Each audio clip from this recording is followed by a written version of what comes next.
हरिहंताणं नमो सिद्धाणं नमो आयर्याणं नमो वच्छायाणं नमो लोए सभा सावणम। जय बोलो भगवान महावीर स्वामी की जय। हमने पद्म पुराण के पर्व 21 में यह देखा कि भगवान आदिनाथ से लेकर मुनीश्वरनाथ भगवान के टाइम के बीच में बहुत सारे तीर्थंकर हुए हैं। बाकी के तीर्थंकर हुए, बहुत सारे राजा हुए हैं। कुछ राजा, कुछ चक्रवर्ती दिगंबरत वेश धारण कर कर अपनी आत्मा का कल्याण किया है, और कुछ चक्रवर्ती, जिनमें 2 चक्रवर्ती अपने मान अभिमान पाप आदि क्रियाओं के द्वारा नरक को गए हैं। हमने ये भी जाना है कि संसार में आदमी अनादिकाल से जन्म मरण के दुखों को भोग रहा है। भावों के आधार पर कर्मों का बंधन होता है। शुभ भाव से पुण्य उदय होता है, अशुभ भाव से पाप कर्म का उदय होता है। पुण्य कर्म संसार में सुख प्रदान करता है, वहीं पर पाप कर्म संसार में व्यक्ति को दुखी करता है। हमने यह भी जाना, अनेक राजा हुए, उन्होंने पूर्व में बहुत पुण्य किए, उसके वैभव के भोगे, और उस पुण्य के प्रभाव से उन्होंने अपने आत्मा का कल्याण किया और मोक्ष को भी प्राप्त किया। हमने जाना राजा पुरंदर ने क्षेमकर मुनि से मुनिव्रत को धारण किया और कर्म की निर्जरा के लिए महातप किया। राजा कीर्तिधर कुल ग्राम में चला आया तो राजू से प्राप्त कर शत्रुओं को वश में किया। देवों के समान भोगों को भोगा। एक दिन राजा कीर्तिधर प्रजा के पालक सिंहासन पर बैठे थे, तभी सूर्य ग्रहण देखा और चिंतन करने लगे। देखो, यह सूर्य जो ज्योति का मंडल है, फिर भी इसका ग्रहण होता है, अर्थात इसके आगे से राहु का विमान निकलता है, जिसके कारण सूर्य का प्रतिबिंब पृथ्वी पर नहीं आ पाता है और ग्रहण बन जाता है। यह सूर्य ज्योति रूप प्रताप का स्वामी अंधकार को नाश कर प्रकाश करता है, और जो चंद्रमा होता है उसकी कांति को भी फीका करता है। यह सूर्य राहु के विमान से मंद ज्योतिमान लगता है और सूरज उगता है, लेकिन ऐसे लगता है जैसे वह अस्त हो गया हो। इसलिए उन्होंने जैसे ही सूर्य ग्रहण देखा, उनके मन में वैराग के भाव आ गए और सोचने लगे कि यह संसार क्षणिक मात्र है, संसार की दशा अनित्य है। यह जगत के जीव विषयाविलासी रंग समान मोहे रूपी राग में रंगे हुए हैं, और एक ना एक दिन अपने काल के बस में होकर अब मरण को प्राप्त करेंगे और पुनः संसार के दुखों में अनंत काल के लिए परिभ्रमण करते रहेंगे। उन्होंने सोचा, है संसार महाभोगों का घर है। संसार में जो हमें सुख प्राप्त हो रहा है वह क्षण मात्र है। अगर हम कल्पना करें तो सुख मात्र राई के बराबर है, और अगर हम दुख की बात करें तो सुमेरु पर्वत, जो कि 1,00,000 योजन विस्तार वाला है। अब हम मान सकते हैं कि संसार में सुख तो ना के बराबर है और दुख भरपूर भरा हुआ है। कभी हमने त्रिंचों का दुख झेला है, कभी हमने मनुष्यों में भी दुख झेला है, कभी अनिष्ट का संयोग पाया है, कभी अनिष्ट के प्रति उसके बारे में गलत सोचा है।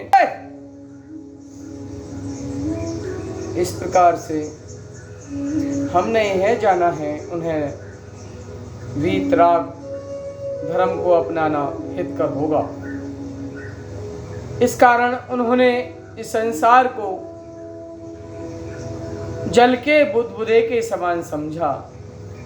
जैसे आकाश में बिजली चमकती है और पल भर में वह मुरझा जाती है, अर्थात पल भर में वह छिप जाती है, ऐसे ही यह मनुष्य जन्म मिला है हमें बड़े संयोग, बड़े पुण्य का संयोग बना है, और हम इसको वैसे ही विषय भोगों में अगर इसका नाश करते हैं तो निश्चित यह मानिए हमें पुनः मनुष्य जीवन मिले न मिले, इसलिए हमें भोगों को त्याग कर उस वीतरागता को धारण करना चाहिए। इस प्रकार मुनि वेश को धारण कर उन्होंने अपने पुत्र को सिंहासन सौंप दिया। यह संसार दुख रूप है, अनेक कर्म रूपी वृक्षों से भरी है। कभी जन्म, कभी मरण, कभी रोग, कभी शोक, कभी रति, कभी अरति, कभी इष्ट वियोग, कभी अनिष्ट संयोग। अग्नि से जलना। तब मंत्री आदि ने राजा को विरक्त जान कोयले के बीच में एक वैरूण मणि ज्योति का पुंज अमूल रत्न रखा। मणि के प्रभाव से वे कोयले प्रकाश के रूप हो गए। पुनः मणि उठा ली तो वो कोयले भी गंदे लगने लगे। तब मंत्रियों ने राजाओं से विनती कर कहा, हे देव, जैसे लकड़ी का कोयला रत्न बिना शोभा नहीं देता है, ऐसे ही आप हमारी शोभा हैं। आपके बिना प्रजा के लोग अनाथ हो जाएंगे, मारे जाएंगे, लूटे जाएंगे। अतः प्रजा के नष्ट होते ही धर्म का अभाव होगा।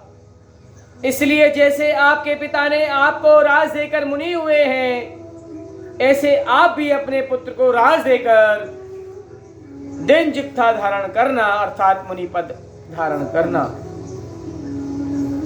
इस प्रकार प्रधान पुरुषों ने विनती की। तब राजा ने यह नियम लिया, जो मैं पुत्र को जन्म सुनूं उसी दिन मुनिव्रत को धारण करूंगा।